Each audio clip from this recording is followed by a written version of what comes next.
पश्चिमी उत्तर प्रदेश में मुजफ्फरनगर के दंगों के बाद कई जनपदों और कस्बों में वहां की फिजा बदलती हुई दिखी।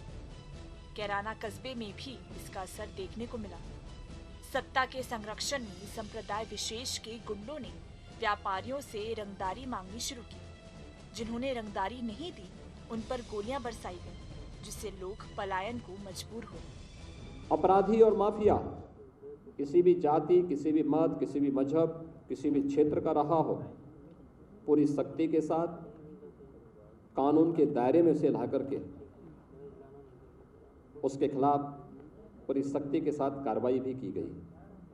1800 करोड़ रुपए से अधिक की सरकारी संपत्ति जब्त की गई और जब्त करने के साथ साथ जहां पर उन्होंने अवैध निर्माण किए थे वहां पे ध्वस्तीकरण के लिए भी कार्रवाई पूरी मजबूती के साथ चली है। उस समय की अखिलेश सरकार ने इसे एक राजनीतिक मुद्दा भर माना था। उनके मंत्री आजम खान ने कहा था कि इतनी छोटी खबरें देखने की फुर्सत कहाँ मिलती है। भाजपा नेता हुकुम सिंह ने 2016 में कैराना से 346 लोगों की एक सूची सौंपी थी, जो कैराना से पलायन कर गए। 2017 में योगी सरकार के आने के बाद यहाँ तमाम चीजें बदली हैं। लोग वापस अपने घरों को आए हैं।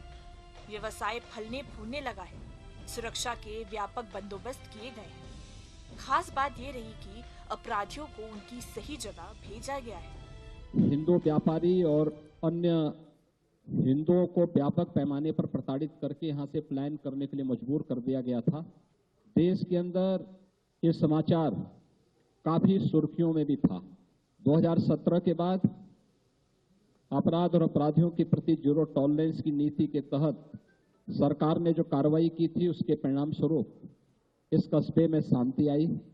बहुत सारे परिवार वापस आए हैं।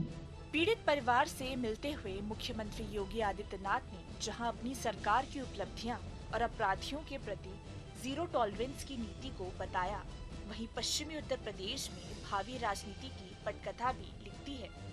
मुजफ्फरनगर का दंगा रहा हो या फिर कैराना का पलायन, ये हमारे लिए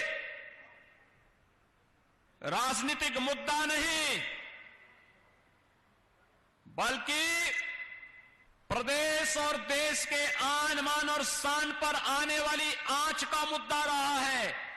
और हम लोग जब सत्ता में नहीं थे तब भी हम लोग कहते थे कि इस प्रकार की कायराना हरकतों को हम स्वीकार नहीं करेंगे। और सत्ता में आए तो अपराध और अपराधियों के प्रति जीरो टॉलरेंस की नीति के तहत कार्य प्रारंभ हुआ। दूरदर्शन न्यूज, उत्तर प्रदेश।